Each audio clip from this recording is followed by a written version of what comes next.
When I was born, I drew the common air and fell upon the earth. And the first voice I uttered was crying, as all men do.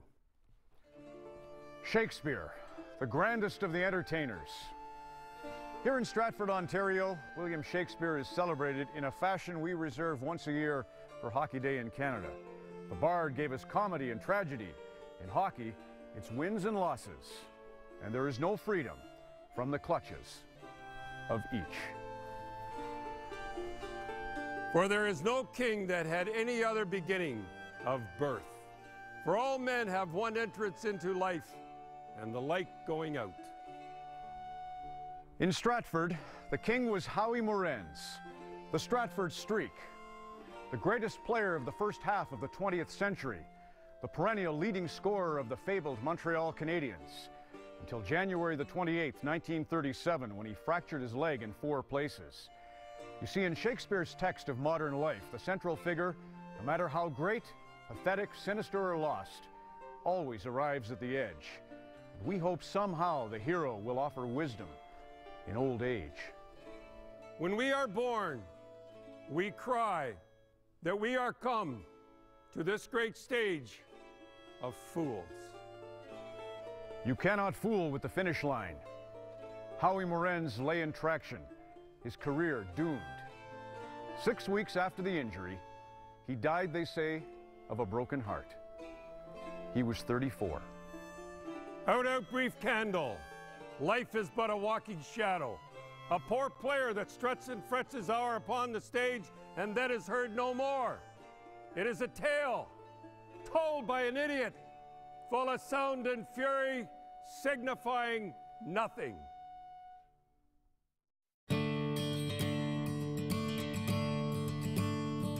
And the music from the skating rink drifts across the town, and the stars are heaven high above, forever looking down. And I'm standing, looking upward, and I'm listening to the sound of the village in the lonely heart of winter.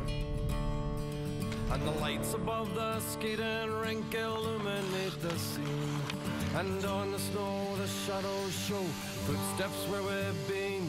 And Danny's breath hangs motionless and hovers like a dream above his head in the lonely heart of winter.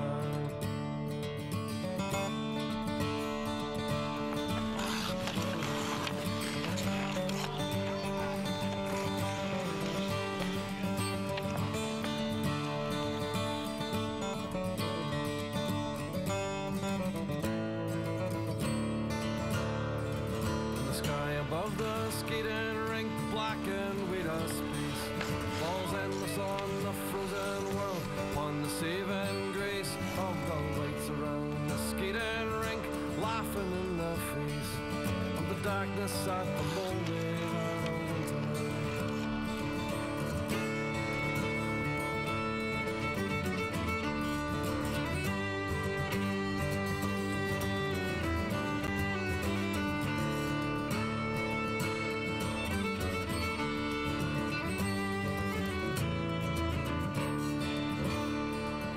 Music from the skating rink drifts across the town, and the stars are heaven high above, forever looking down. And I'm standing, looking upward, and I'm listening to the sound of the village in the lonely heart of winter now.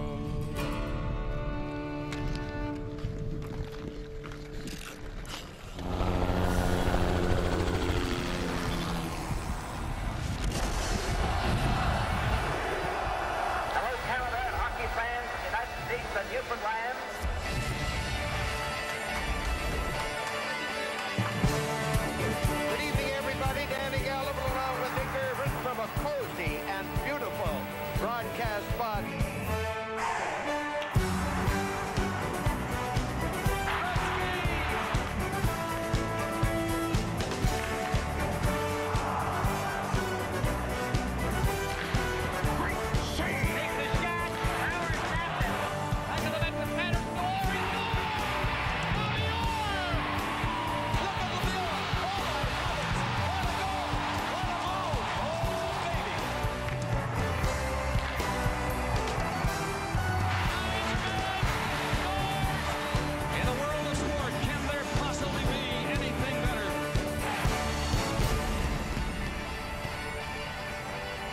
behalf of His Worship Mayor Dan Matheson, our anchor Peter Mansbridge of the CBC, and the honorary captain of this year's event, Tim Taylor, welcome to the 10th annual Tim Hortons Hockey Day in Canada. A magnificent view of the vista you see as you come over the wooden bridge. Maybe in years past in an ox cart or a horse-drawn buggy, you'd cross the Avon into the capital city of this year's Hockey Day in Canada. We'll tell you where we are. You've already seen it, of course, in just a moment with the crowd gathered here on the Avon. But this is a city steeped in both hockey and Shakespearean tradition. It was funny to see Donald S. Cherry. We scripted that opening based on King Lear, and of course he wanted to quote Macbeth and dress like Henry VIII, which is a lot like his suits.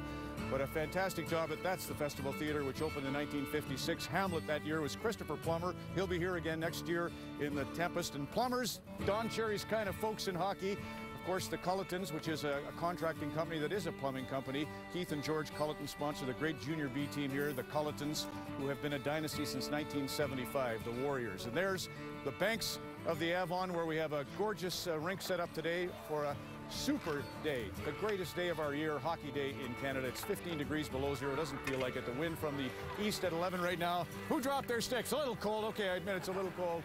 Partly cloudy. Actually, the sun is splitting this gorgeous town. Where are we? Hub City for Tim Hortons Hockey Day in Canada.